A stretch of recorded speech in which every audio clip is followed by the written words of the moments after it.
Chapter 1, Talion Without a Master by Mark Twain.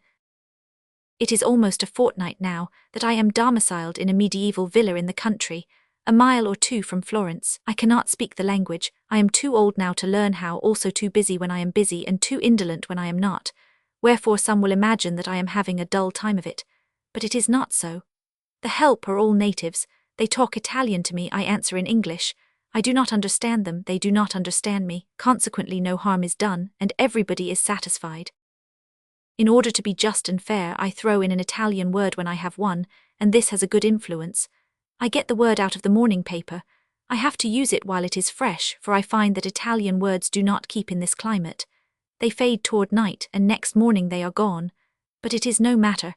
I get a new one out of the paper before breakfast, and thrill the domestics with it while it lasts. I have no dictionary, and I do not want one. I can select words by the sound or by orthographic aspect. Many of them have French or German or English look, and these are the ones I enslave for the day's service. That is as a rule, not always. If I find a learnable phrase that has an imposing look and warbles musically along, I do not care to know the meaning of it. I pay it out to the first applicant, knowing that if I pronounce it carefully he will understand it, and that's enough. Yesterday's word was avanti. It sounds Shakespearean and probably means avaunt and quit my sight. Today I have a whole phrase, sono dispiacentissimo.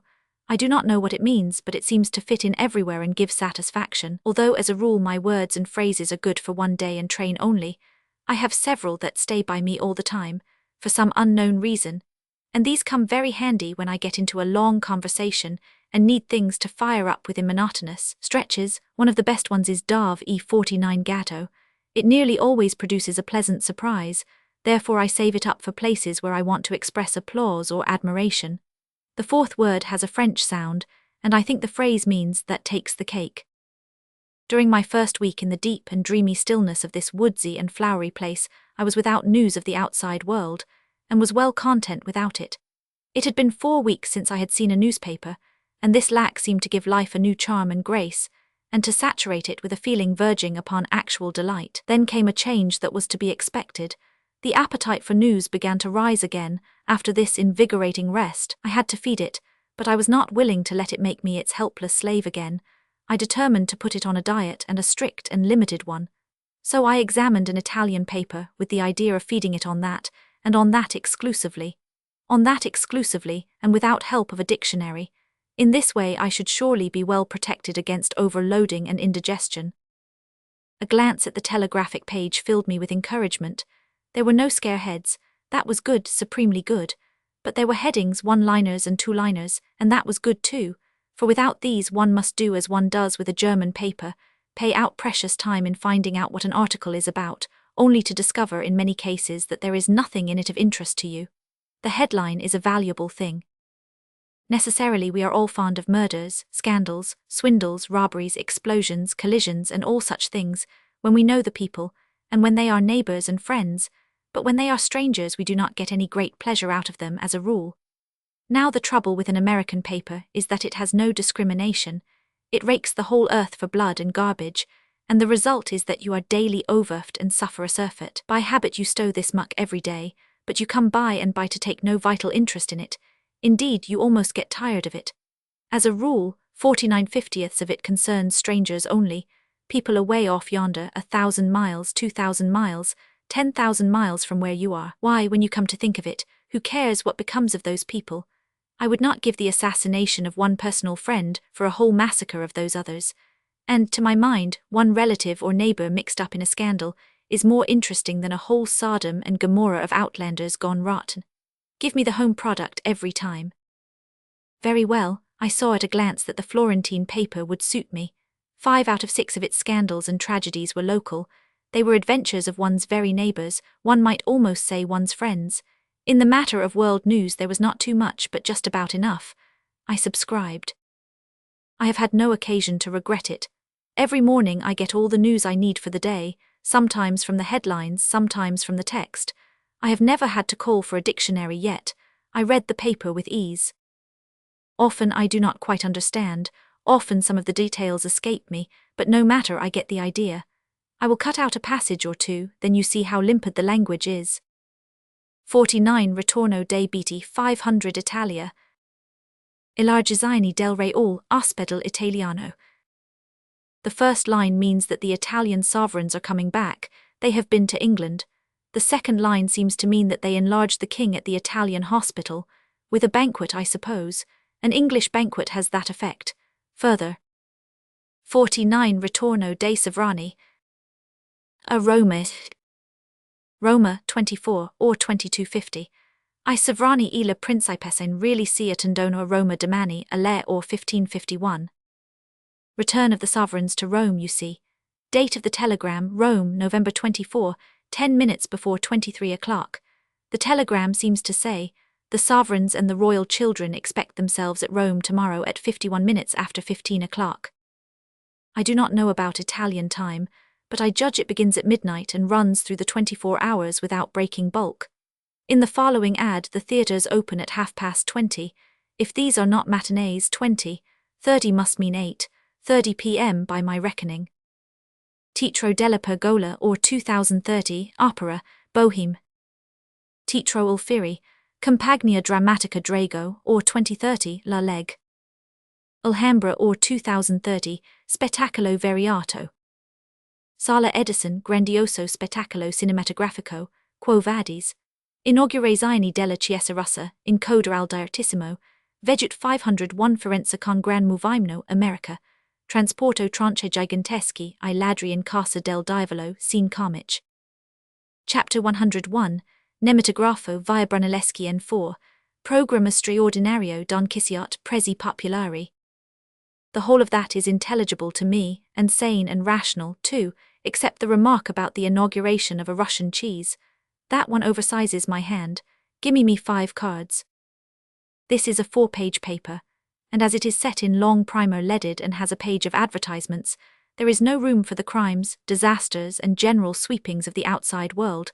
Thanks be. Today I find only a single importation of the off-color sort. Ci fug con un cocchiere. Parigi 24.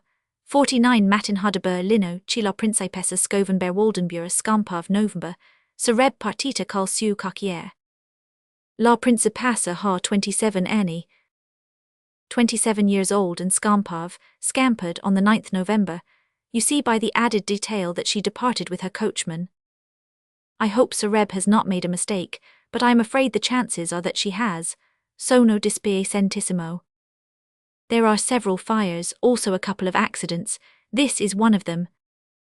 Stamattina Circula 730, Mentor Giuseppe 501 Ann, 501 Casalinari Tori, Passava dal Ponte Vecchio, Stando seduto sopra un baraxio carico 501 Vergera, Pers 50 Equilibrio e cad al suolo, rimanendo con la gamba distrassato una ruota del veicolo.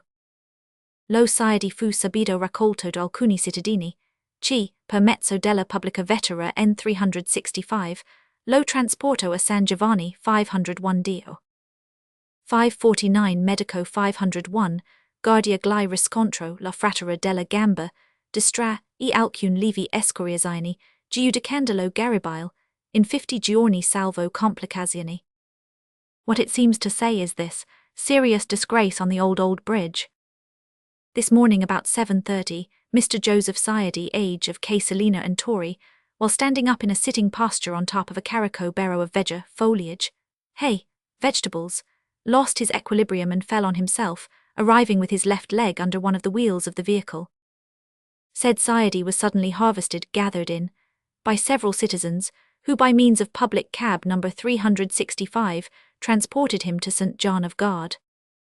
Paragraph number 3 is a little obscure, but I think it says that the medico set the broken left leg, right enough since there was nothing the matter with the other one, and that several are encouraged to hope that 50 days will fetch him around in quite giudicandolo garibile way, if no complications intervene. I am sure I hope so myself. There is a great and peculiar charm about reading news scraps in a language which you are not acquainted with, the charm that always goes with the mysterious and the uncertain.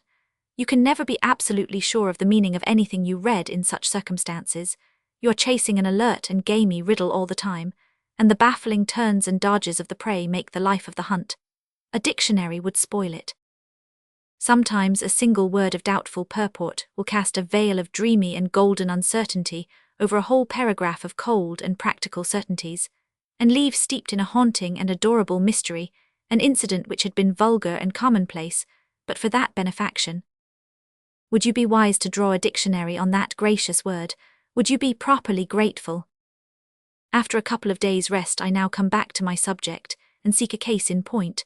I find it without trouble in the morning paper, a cablegram from Chicago and Indiana by way of Paris. All the words save one are guessable by a person ignorant of Italian. Parighi 27, La Patria de Chicago.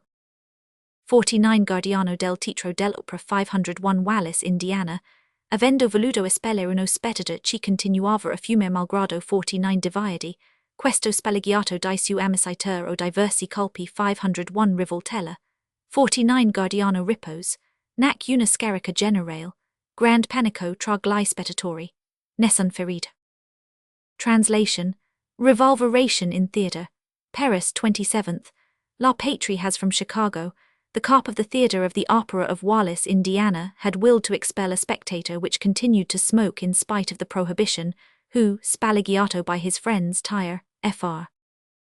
Anglis pulled manifold revolver shots, great panic among the spectators, nobody hurt.